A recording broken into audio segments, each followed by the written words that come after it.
Pero si uno genera el daño, digamos, vamos a suponer que se genera un daño en la hélice del ADN. Entonces, las células que son normales, entre comillas, se pueden reparar y se pueden recuperar, pero las células tumorales no. Entonces, a medida que van pasando los días, van muriendo células tumorales, también mueren de las otras, ¿eh? Pero el tejido en general se puede recuperar con las células sanas. O sea, se repuebla, sería esa zona con células sanas. ¿Se entiende? Sí, perfecto, gracias. Doc, Bien. yo tengo otra pregunta. ¿Por Sí. qué, o sea, por qué algunos tumores responden mejor a la radioterapia y otros no? ¿Por las mutaciones en las células tumorales? ¿O? No, claro, exacto, porque hay células, por ejemplo, que hay tumores que directamente no responden a la radioterapia. De acuerdo al daño que tenga, son los menos, pero también hay tumores que no responden a la radioterapia. Si uno tuviera que matar, sobre todo, vamos a suponer, yo tengo que eliminar un tumor completamente, entonces yo le puedo poner una cantidad de dosis infinita y lo destruyo completamente, pero no puedo hacerlo, ¿por qué? Porque tengo otros órganos alrededor del tumor. Entonces, por ahí lo que limita la cantidad de dosis que podemos darle al tumor son los órganos sanos. Y por ahí, digamos, como se supone que la dosis, digamos, que se entrega al tumor es limitada, hay algunos tumores que yo podría decir, bueno, a este tumor no fue suficiente esa dosis, pero ¿por qué? Porque lo que me limitaron fueron los órganos sanos. Si yo le diera más dosis, también mataría el tumor, pero mataría a todos los órganos sanos también. Y no queremos matar el paciente, digamos. Lo que queremos hacer es curarlo. ¿Se entiende? Sí, Doc, perfecto. Gracias.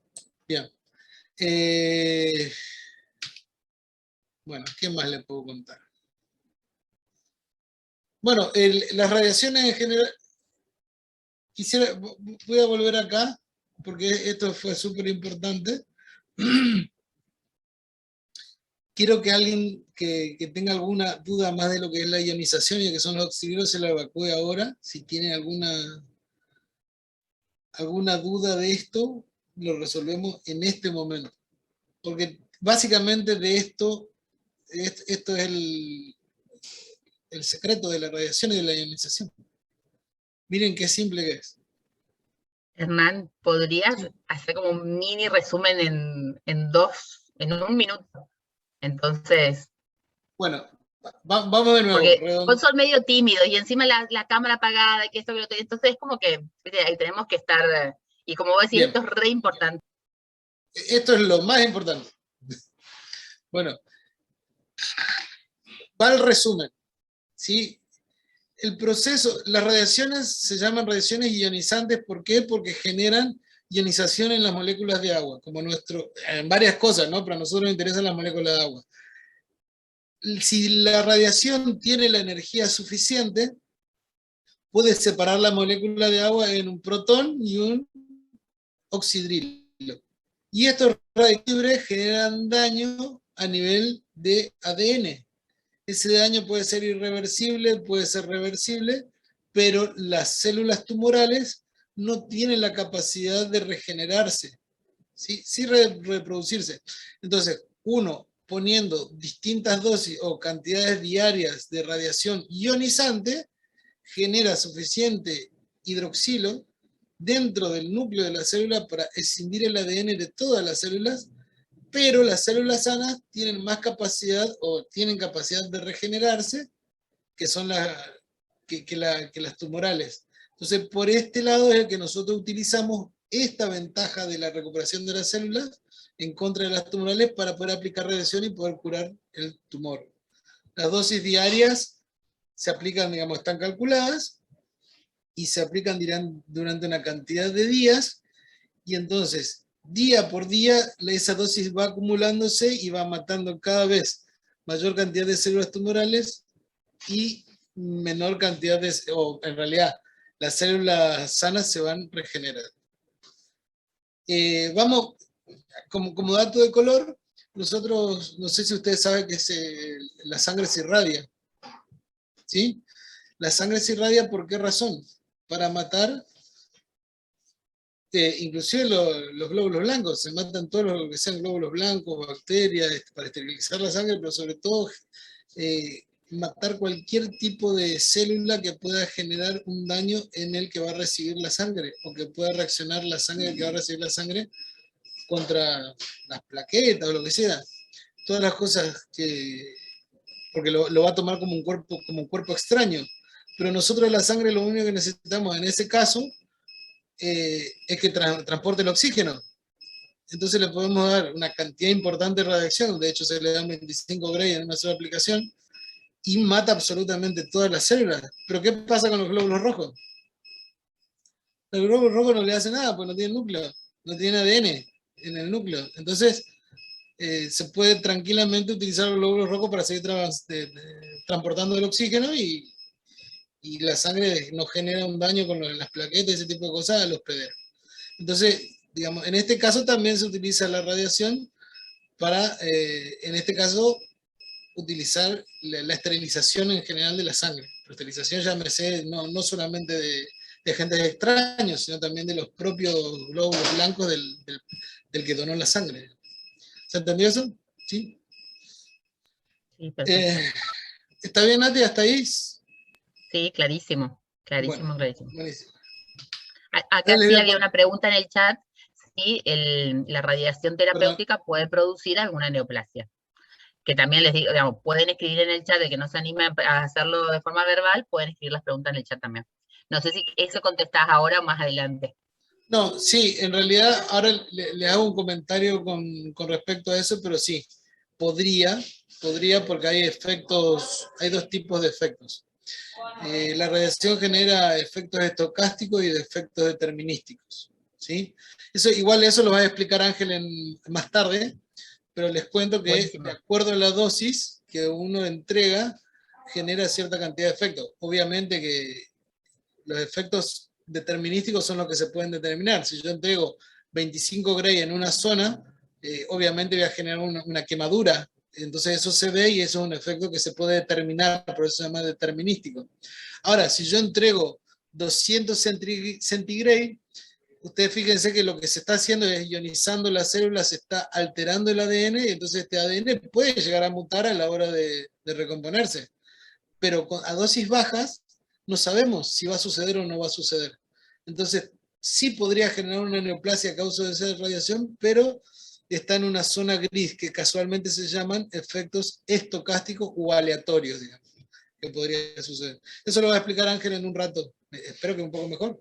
¿Se entendió eso? Bien. Gracias. Sí, sí.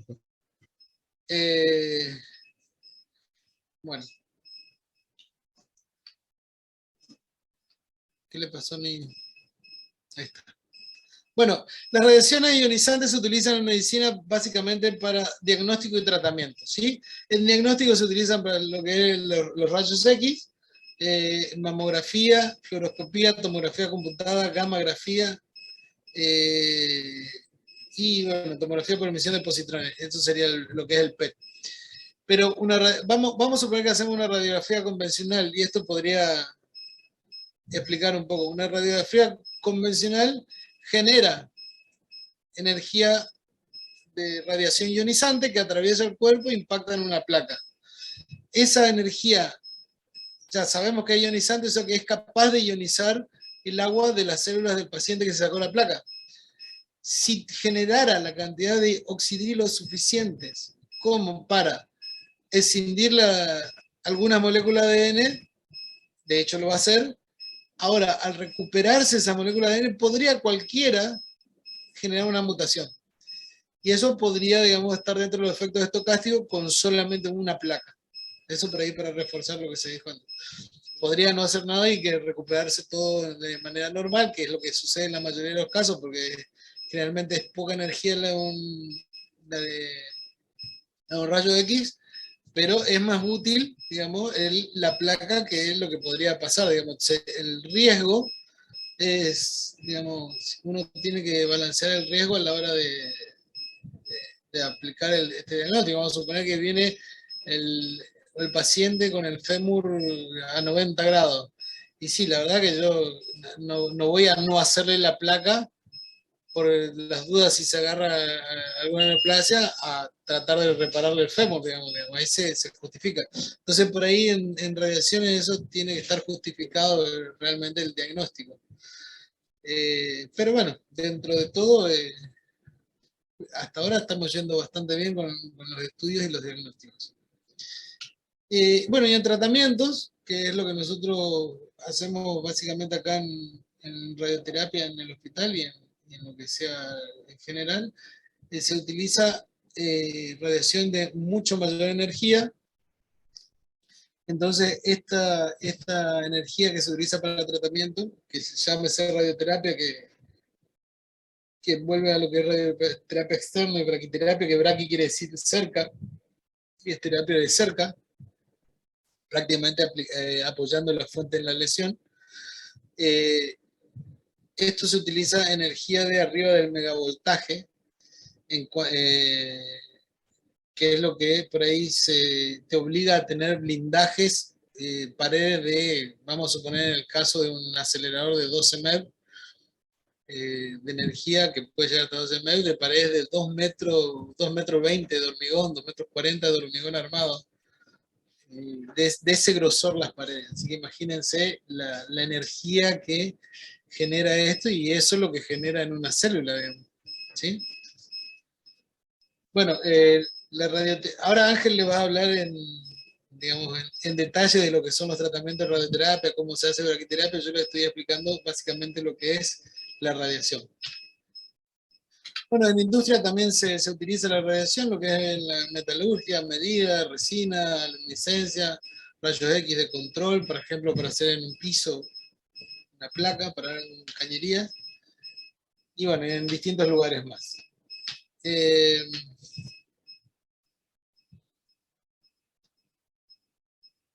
Bueno, ¿pueden hacer daño si son útiles para tantas cosas? La verdad que sí pueden hacer daño. Fíjense, acá les estoy mostrando dos imágenes donde uno puede ver, digamos, una exposición muy breve a altos valores de radiación. Estos efectos son determinísticos, digamos, y pueden causar de minutos a días posteriores, lo que ven acá en esta mano. Y después pueden causar, en este caso, efectos retardados, como ven en la otra imagen. Pero de cualquier manera, estos son efectos determinísticos, o sea, se aplicó mucha radiación para que pueda generarse ese tipo de imágenes, ¿no? Entonces, a la hora de manipular elementos radioactivos hay que tener muchísimo cuidado, sobre todo seguir los protocolos. Fíjense, esto es un daño generado por radiación. Todo esto fue generado gracias a la ionización del agua que está dentro de los núcleos de las células del tejido. Fíjense el daño que genera eso. Eso es un caso de un trabajo. ¿Cómo? Que los órganos que tengan más agua son los que van a sufrir más daño. No, en general, digamos, cada uno tiene la cantidad de agua del 70% de su cuerpo. Digamos. Los daños fueron estudiados de acuerdo a la dosis, entonces se pudo estandarizar, entonces decir qué dosis va a recibir tantos Gray. Y con eso Gray te puede llegar a pasar esto, te puede llegar a pasar esto otro. ¿Sí? Eso fue estudiado todo a raíz de lo que fueron las bombas de Hiroshima y Nagasaki, por ejemplo. Bueno, este es el daño que genera una fuente, que un tipo encontró una fuente brillante y la tuvo en su mano, una fuente de radiación que en realidad se extravió dentro de una obra, y la guardó y generó, bueno, obviamente esta persona después de un tiempo falleció, ¿no? Bueno, han habido accidentes radiológicos.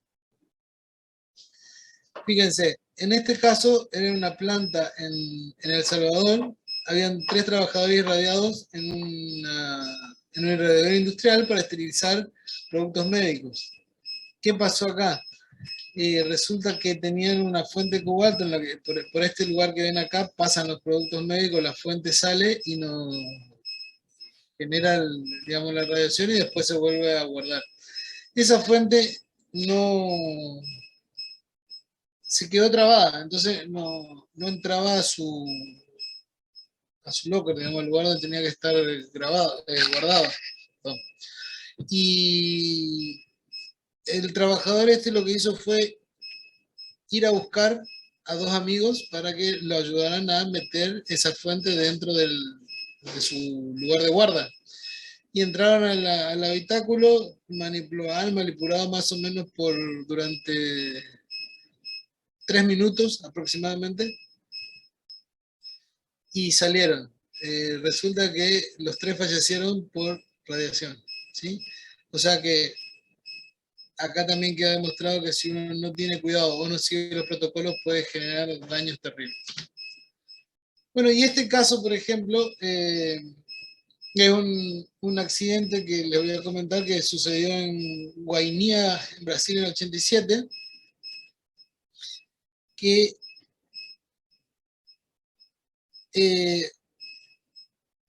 la chiquita esta se puso cesio 137 en los labios, ¿sí? Resulta que ese cesio 137 obviamente es radioactivo, obviamente murió, pero ¿cómo sucedió esto? Se cierran un hospital y este hospital dejan abandonado un equipo de cesio 137 dentro del hospital. Como que si acá en el hospital cerraran el hospital y quedara la bomba de cobalto sin que nadie venga a revisarla. En este caso la radiación es generada por una fuente que emite radiación constantemente.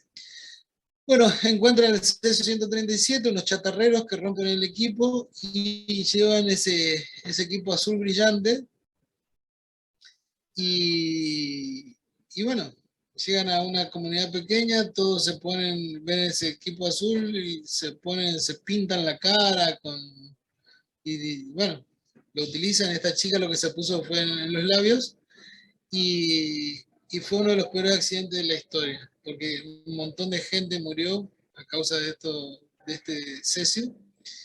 Y bueno, ahora están todos en ataúdes de plomo, encerrados y guardados, ¿no? Pero lo que puede generar el daño en las radiaciones. Ahora, ¿qué sucede con todo esto? ¿Por qué traigo a colación? Porque las radiaciones están reguladas estrictamente por una entidad que se llama Autoridad Regulatoria Nuclear. La Autoridad Regulatoria Nuclear en Argentina es la ARN y es la que regula absolutamente todos los procesos y procedimientos de lo que sea radiaciones de alta energía. Nosotros, el hospital también está siguiendo las reglas de autoridad regulatoria, si no uno no podría trabajar con radiaciones de alta energía, y es la entidad más estricta por lo menos que yo conozco. También es la misma la que nos da los permisos a nosotros, los físicos y a los médicos, para poder trabajar con radiaciones. Entonces nos hacen evaluaciones y nos hacen inspecciones periódicas. Y bueno, y de paso les comento que si uno quisiera, si a alguno de ustedes le interesa hacer la especialidad de radioterapia, no es muy difícil inscribirse por lo menos, en hacer radioterapia, pues se necesitan radioterapeutas, y uno tendría que, si quisiera ver cómo acceder o cómo entrar a la especialidad, tiene que entrar a la página de Autoridad Regulatoria Nuclear, la ARN, donde tienen que hacer un curso de dosimetría de radiaciones de 2 meses, con un poquito de matemáticas, y después prácticas en centros que hagan radioterapia de alta tasa, de baja tasa, supervisada por un tutor.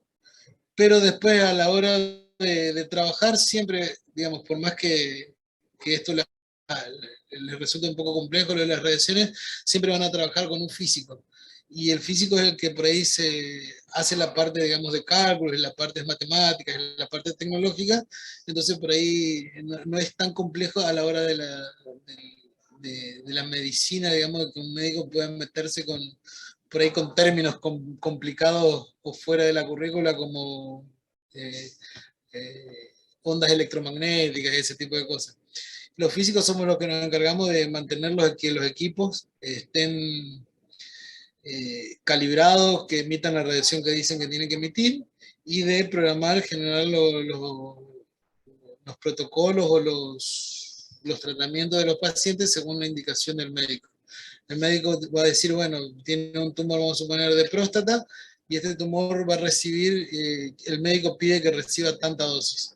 Entonces se lo pasa al físico y el físico va a generar en un modelo computacional el tratamiento en 3D o en IMRT o lo que sea, y va a asegurarse que esa lesión reciba la dosis que prescribe el médico y que los órganos que no están comprometidos reciban la menor cantidad de dosis posible, sobre todo dentro de las tolerancias que ya están estudiadas para cada uno y que existen tablas. Eso se discute con el médico y eso después se aprueba el tratamiento y es el que se aplica al paciente.